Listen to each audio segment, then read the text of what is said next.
Thank you. Taoiseach, we really have to ask, what was the point of the last 2 weeks? After nearly a decade of negotiations, the legal documents were finally published. That was just 2 weeks ago. You said that you wanted the documents to be scrutinised, and you indicated that you were open to changes being made. But it's quite clear now that that was actually a charade.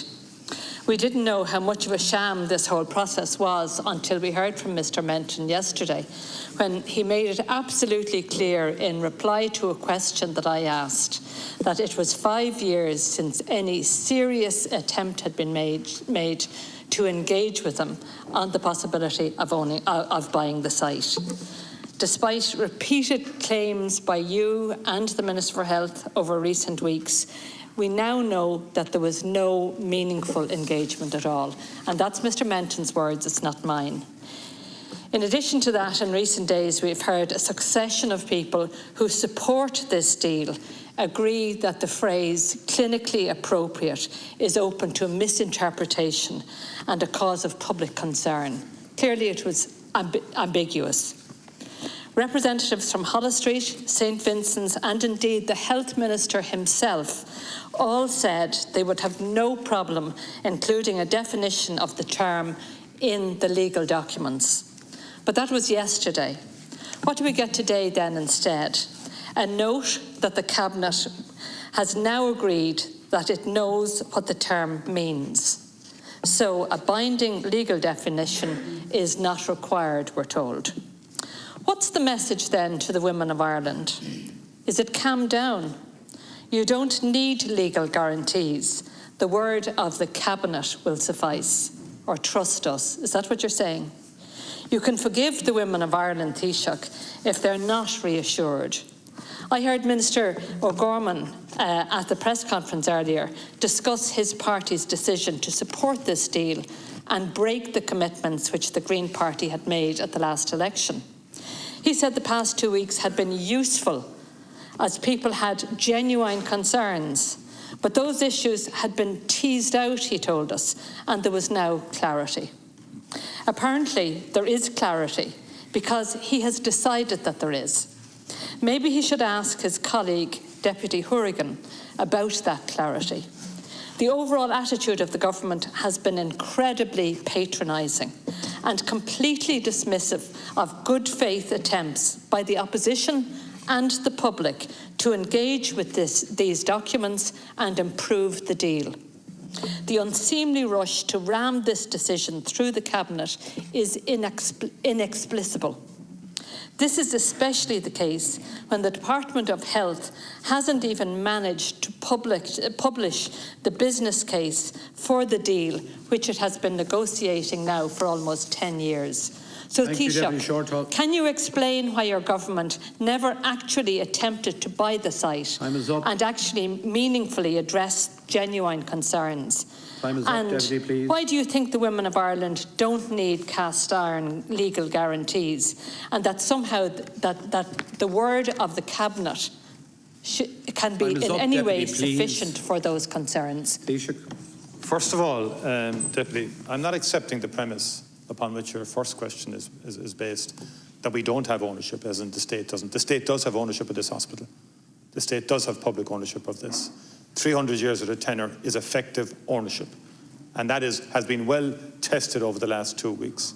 And the purpose of the last 2 weeks was to have the debate and to tease out and to have full transparency in relation to the publication of the documents. And if you don't mind me saying so, I think a lot of the arguments against the going ahead with the hospital didn't hold up, actually, in terms of under the full scrutiny of the public. That's my more personal view of the situation. Now, that's the first point. Second point is, the chairman was in no doubt as to the state's desire to have the entire site. And that is communicated again in correspondence dated the 26th of July of 2021, where the Secretary-General to the Department of Health, who then references saying Minister Donnelly has already reiterated his predecessor's request for St Vincent's Healthcare Group to transfer ownership of the site to the state. And I acknowledge the clear response that the group's intentions that the site will be neither transferred nor sold to the state. This has been made clear ongoing basis by the board. However, in our telephone conversation, you indicate that a long-term lease of £299 could be considered.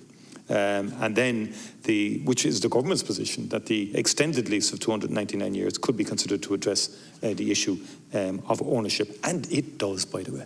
Let's put away now all the nonsense. Of course it does, in terms of 300 years at 10 euros a week is ownership. And we said it, you can't keep saying the opposite and try and get some credibility attached to it. No, the next question that the deputy asked was, the women of Ireland do not need legal guarantees. They do. They do need. Sorry, no, I didn't interrupt, Deputy, and I really respect if you'd allow me to answer the question that you've asked. You suggested that we feel that the women of Ireland don't need guarantees. That's not fair. We've addressed those issues through legal guarantees. And the advice to government is that those legal guarantees are watertight.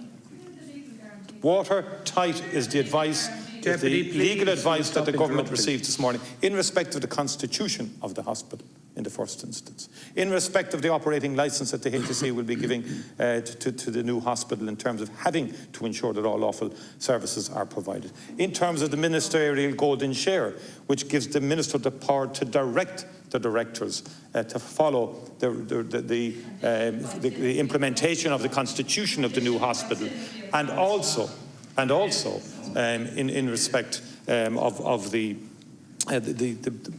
overall ownership issue around the hospital itself. So there is no way that the lawfully legally permitted services will not be provided. They will be provided.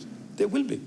Because the only motivation, not because I say so, because it's obliged within the legal framework that have been agreed by the three hospitals that it be done. Deputies, look, earlier today... Sorry, just a minute, Deputy.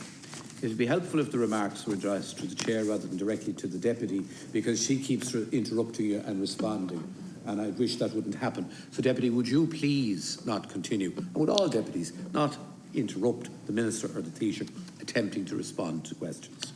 Okay. Deputy Shortall. Earlier today, the Minister said we will own the building and the land for the next 300 years in the same way that anyone who buys an apartment owns their apartment. I mean, this is just patent nonsense. The real value of the new asset centres on the licence. Have you read the licence, Taoiseach? The freehold ownership of the hospital site, plus the 299-year lease, plus the 299-year licence, adds up to an extraordinarily valuable asset. The HSE cannot unreasonably withhold its consent to the mortgaging of the land underneath the new building, nor can it prevent the sale of the lease, nor can it revoke the licence that effectively shuts out the state from the new building. That's what's in these legal documents. This gives an extraordinarily valuable asset to St Vincent's Healthcare Group, which they are free to mortgage or sell.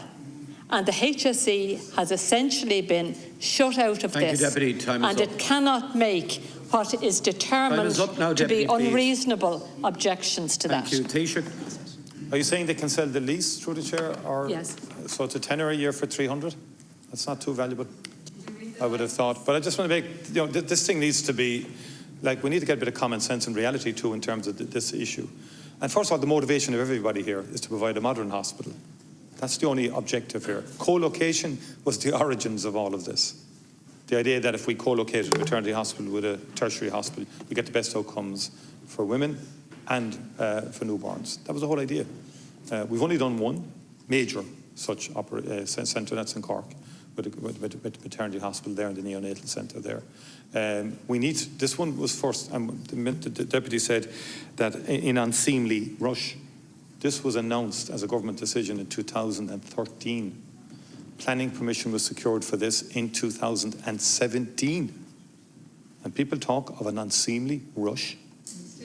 What I'm very clear in my conscience as Taoiseach, I'm not prepared to prevaricate. Thank you, Taoiseach. I'm not prepared to allow this to go on for another couple of years with no decision taken.